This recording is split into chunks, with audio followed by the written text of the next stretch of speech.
کل 5 اگست ہے یوم سیاہ، اس لیے کہ آج سے 3 سال قبل 2024 میں اس قوم کے عظیم لیڈر، ہمارے عظیم لیڈر عمران خان صاحب کو ناجائز سزا دے کر گرفتار کیا گیا تھا، اور آج 3 سال ہو چکے ہیں کہ انہیں قید تنہائی میں ایک چھوٹے سے کھولی میں رکھا ہوا ہے، نہ علاج ہے، نہ ملاقات ہے، نہ کوئی فیسلٹی ہے۔ تو کل 5 اگست ہے، کل ہم سب نے نکلنا ہے، اس قوم نے بھی نکلنا ہے۔ ہمارے ساتھیوں پر، ہمارے ورکرز، عہدیداران اور سپورٹرز پہ خاص ذمہ داری ہے کہ عمران خان آپ کی خاطر جیل میں ہے،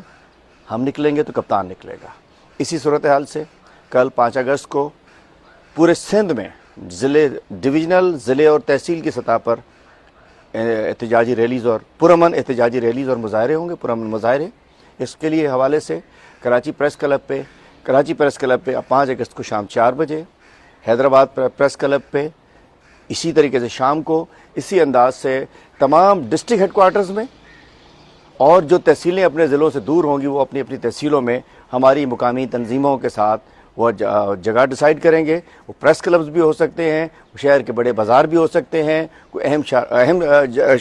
مقامات ہو سکتے ہیں۔ تو پورے سندھ میں ہر ڈویژن، ڈسٹرکٹ اور تحصیل پر کل مظاہرے ہوں گے، پرامن احتجاجی مظاہرے، اپنے لیڈر، اس قوم کے عظیم لیڈر عمران خان صاحب کی ناجائز جو گرفتاری ہے، قید ہے، سزا ہے، اس کے خلاف، اور پورے جو تحریک انصاف کے ہمارے قائدین، ہمارے ورکرز، ان کی رہائی کے لیے، اور عام عوام کی ملک میں قانون کی بالادستی کے لیے، عدلیہ کی آزادی کے لیے، رول آف لاء کے لیے، اور ملک سے یہ جو ظلم، بربری ہے، مہنگائی، اس کے خاتمے کے لیے۔ تو انشاءاللہ کل آپ سب کا انتظار کریں گے، میں بھی آپ کے ساتھ ہوں گا۔ تمام عہدیداران، کارکنان اس میسج کو سمجھ کر اس پہ عمل کریں، اور شاباش میں تمام تنظیموں کو، اپنے ورکرز کو سلام پیش کرتا ہوں کہ پچھلے 15 دن انہوں نے بھرپور اسٹریٹ موومنٹ اور موبلائزیشن کیمپین چلائی 5 اگست کے حوالے سے، لیکن کل اہم دن ہے، کل آپ لوگوں نے ہمت کرنی ہے۔